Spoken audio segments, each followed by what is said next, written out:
brothers have family in the other islands, that is Grand Bahama. You talk about the storm there early, and Abaco. Our brother happens to live in Abaco, and of course the full communication system is down there. So many other families have significant concerns in terms of the well-being of their families, and that is understandable given the fact that the communication is down.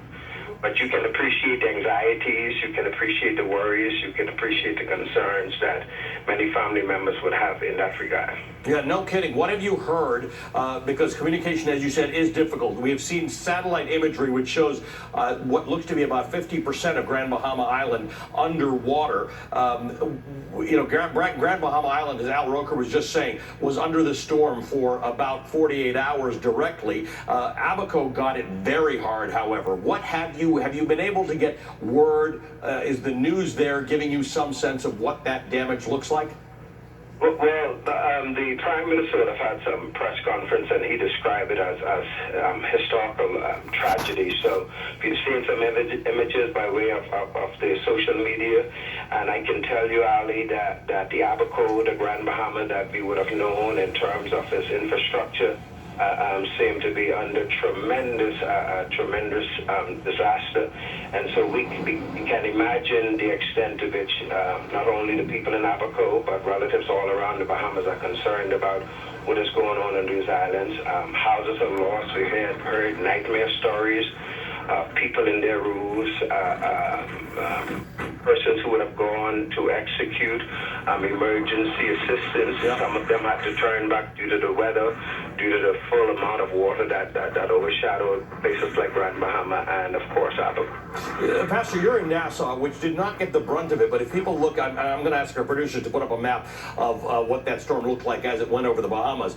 It was big enough that it got everything in the Bahamas. I mean, everybody got some effect of it. At the worst of it, what did it feel like for you?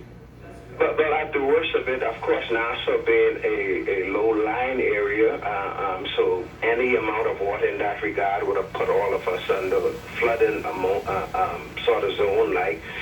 So there's significant flooding in some areas. Pinewood Garden, for an example. Nassau is a very, very low area. Yeah. The wind was not as hard as other places for sure, but certainly the anxiety was there. We felt the significant amount of breeze from it. But you can't imagine what that meant in terms of Abaco. I think in some instances over 180 miles per hour. So Abaco, Grand Bahama, as you mentioned earlier, would have had almost 24 hours or more in terms of the hurricane just sitting there.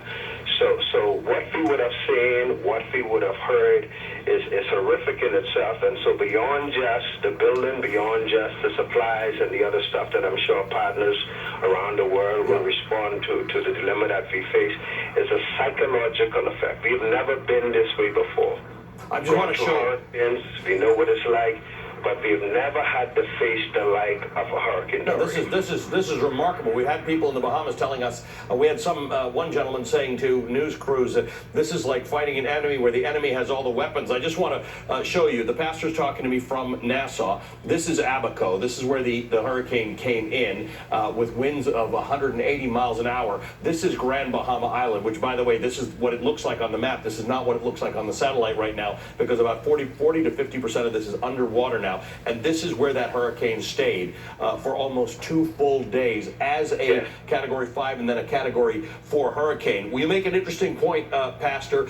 There will be assistance coming from the world. I understand that there's Coast Guard and Marines stationed and ready to move in the Bahamas already from the United States. But from an infrastructure perspective, were people able to prepare their houses with boarding up or how do you even evacuate if you can't leave the Bahamas? Leaving to somewhere else in the Bahamas may not have been all that effective.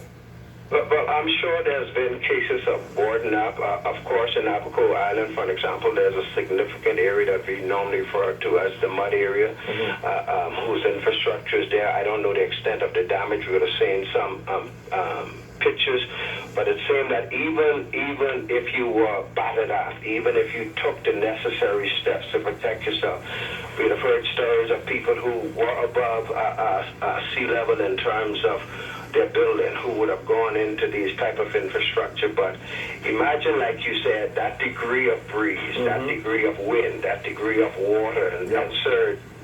Going through the areas, I think it was almost like the person described. Our hands were literally against our back, and I think that is where I think the Bahamian people, their spirituality, their faith, their call upon God became an important part of our strategy in the fight against what was perhaps too enormous for us all as a people. Well, Pastor, our thoughts are with you and the Bahamian people, and you will see the world come together to help you in your recovery in the days to come. Pastor Glen Rolle in the Bahamas. I want to bring in Ken Graham, the director of the National Hurricane Center, for a quick update.